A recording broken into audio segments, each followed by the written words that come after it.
Hi, I'm Lorraine Mendez, and this is your JIS News for Tuesday, June 14.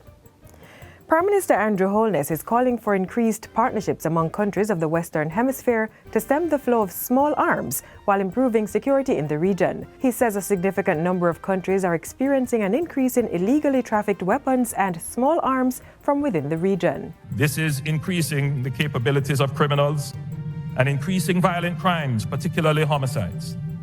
Much more needs to be done to control illegally trafficked weapons in our region. Mr. Holness made the call as he addressed the 9th Summit of the Americas in the United States on Friday. The summit brought together heads of state from North, South, and Central America, as well as the Caribbean, to discuss matters affecting the region. More work will be done to improve and replace manual procedures at the Criminal Records Office in Kingston. During a tour of the facility last Thursday, Minister of National Security Dr. Horace Chang said further upgrade was necessary as the demand for criminal records had increased rapidly. There are still a lot of manual activities here. There are a huge number of files. We have enough building space to file all the paper files. All this has to be brought into the 21st century and digitized. In February of this year, the automated palm and fingerprint identification system was installed at the Criminal Records Office, allowing for the integration of data into a national security system. The $5 million multi-biometric identification system is facilitating a more efficient search process and faster turnaround time for investigation. A $20 million special welfare fund is being established for sports, culture, and entertainment practitioners who fall on hard times. This is among other announcements made by Portfolio Minister Olivia Grange during her sectoral debate presentation recently. The fund will be managed by a committee led by Mike Fennell.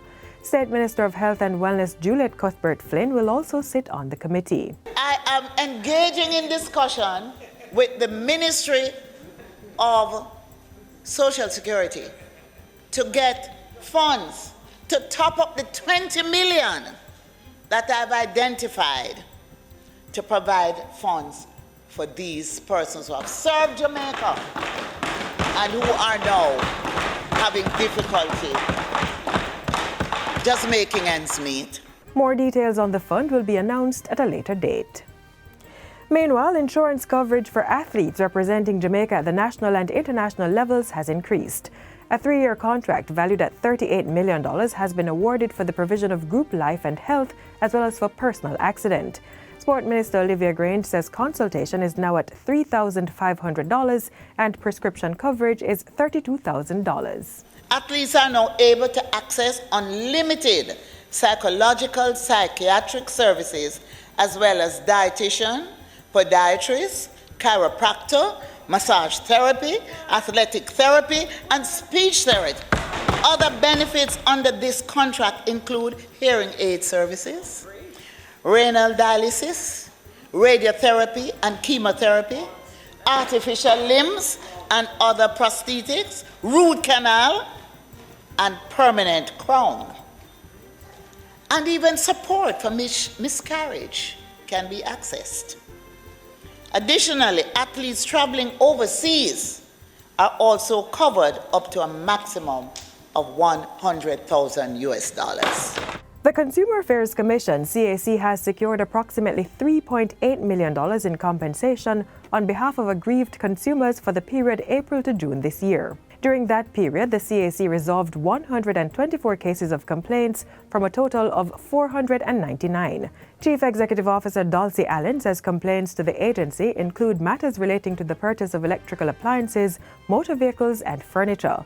She says outreach activities have increased due to the relaxation of COVID-19 containment measures. For the first 2 months, we were able to sensitize directly 12,974 persons to educate them really on some of the things, some of the pitfalls, what they can do to ensure that their rights are not trampled on and that they also exercise their responsibility.